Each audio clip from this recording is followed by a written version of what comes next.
So the mist clears and you find yourself alone on an island, except for one figure standing before you at a lemonade stand. What do you do? I set it on fire. I don't remember you having any fire spells or cantrips of the sort. I can look it up though. I set it on fire. Well, I guess we can switch out one of your spells, but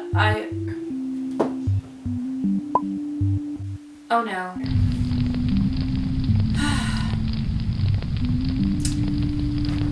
Well, I guess I knew this was a possibility.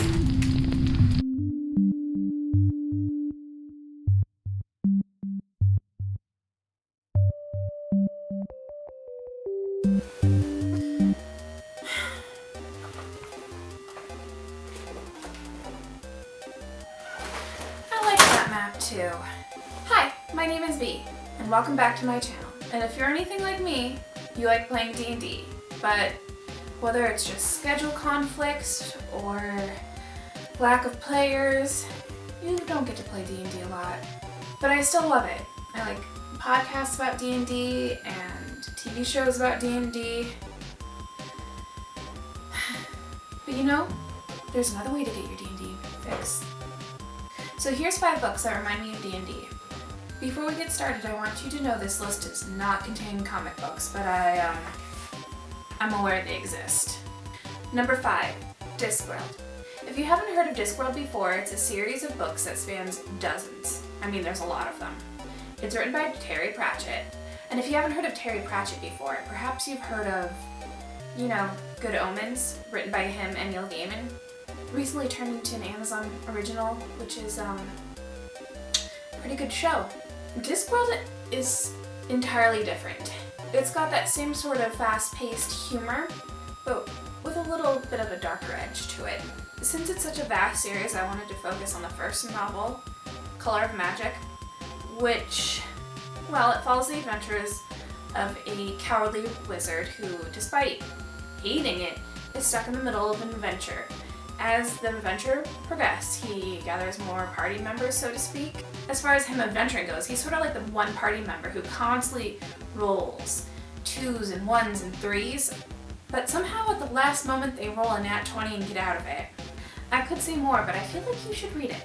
Number 4, Black Witch. Black Witch is about a historical figure in the land known as the Black Witch. She is the one who, quote-unquote, purified the lands of other races. Now, this land is filled with, well, to be frank, lots of bigoted people. The story starts with Ellerin, the granddaughter of this Black Witch, which, if you know anything about the tropes of these sort of novels, looks just like her, but is powerless. You know where this is going if you read a lot.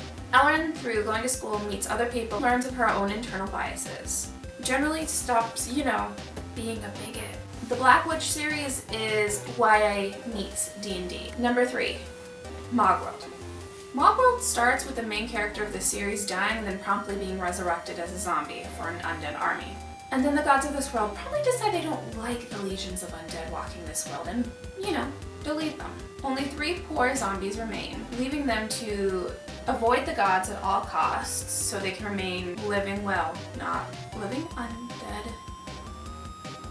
So they can remain sentient, I guess. These zombies are forced to hide from the gods as well as navigate a world that has not stopped progressing since they died. Hilarity ensues. This world is filled with lots of recognizable fantasy tropes as well as tropes familiar to D&D and, well, people who play massively multiplayer online games. Number 2, Down Among the Sticks and Bones. Down Among the Sticks and Bones is a standalone novel in the series Wayward Children.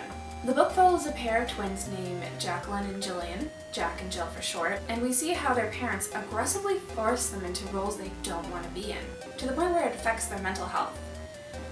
And because of this, they are whisked away into a magical world where they can decide for themselves who they want to be. So of course they join up with a mad scientist and a vampire, as you do. The book follows the girls as they go on a journey of self-discovery, as well as, figuring out their relationship as they come to resent each other. This is a very quick read, and I can't recommend this series enough. Number 5, Clockwork Boys. A rogue walks into a prison looking for a prisoner to join up with her on a suicide mission. That's really how the novel starts. She immediately finds a prisoner who sends off her danger sense. Her danger sense meaning she smells rosemary. The more rosemary she smells, the more dangerous someone is. So of course she picks the person who makes her smells it the most. And she locates a paladin who was possessed by a demon, had the demon exorcised, and then was thrown in prison. The rogue, the paladin, join up with a scholar and assassin. This book is fantastic. So Clockwork Boys is a 2-part series, but there's actually 4 books set in this world. Each book is hilarious. It combines a lot of typical fantasy tropes along with a lot of new stuff, and it's just a delightful read. Thank you for watching my video. This video is sponsored by anyone who's woken up in the middle of the night with a great idea for a D&D character, but we'll never get to see that character play. Happy reading!